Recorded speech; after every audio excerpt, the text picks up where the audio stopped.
2018 is coming to an end, and it's that time of year where you start looking back and then looking forward. So I've been looking at what I want to achieve, what challenges I want to do for 2019. There's a really important ingredient to setting goals. Goals alone aren't enough to keep you motivated. Watch and find out what my second ingredient is.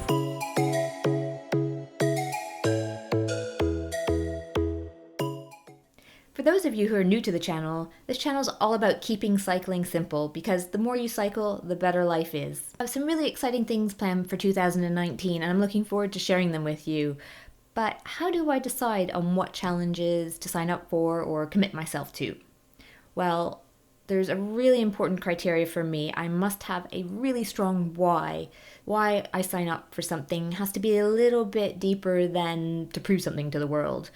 I have to have a very strong, inspired reason why I'm doing something. So it's the why of why I'm doing a challenge that's so important to me, because I can grasp onto that and dig deep and remember in the midst of things when they're going rough why I signed up. For example, last year, the Vaterundan, I was inspired to sign up for that ride. I thought it would be beautiful to ride in Sweden.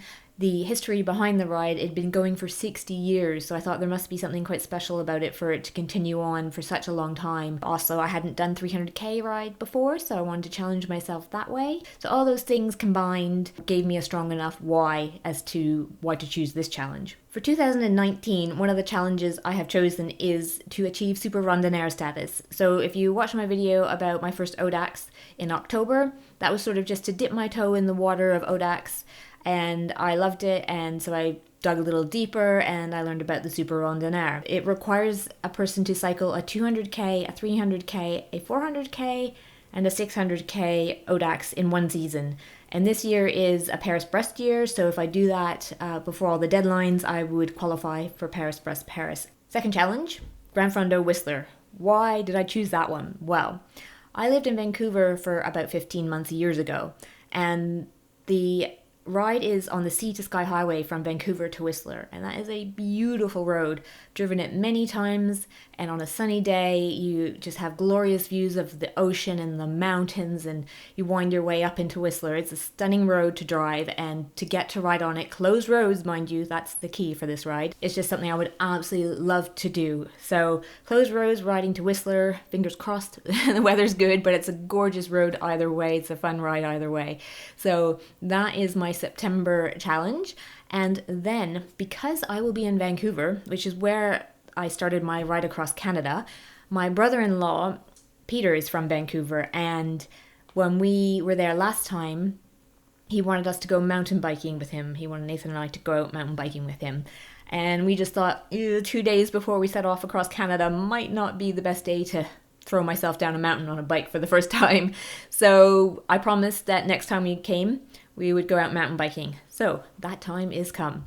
And to prepare myself for that, I'm doing a couple of things this year. First of all, thanks to Rutland Cycling, who are sending me my next bike, which will be the Specialized Diverge, which is a gravel bike. So I'm going to get out on some trail rides, get used to being, off-road and get some skills around that. And also I'll be going out to some bike parks just to experience some mountain bikes, the feel of them and all of that, because when I'm in BC, there's some pretty serious mountain biking, so I don't want my very first time to be in BC. So I will share that experience with you, bring you along for the ride. I'm looking forward to trying it. Getting away from the traffic is always nice.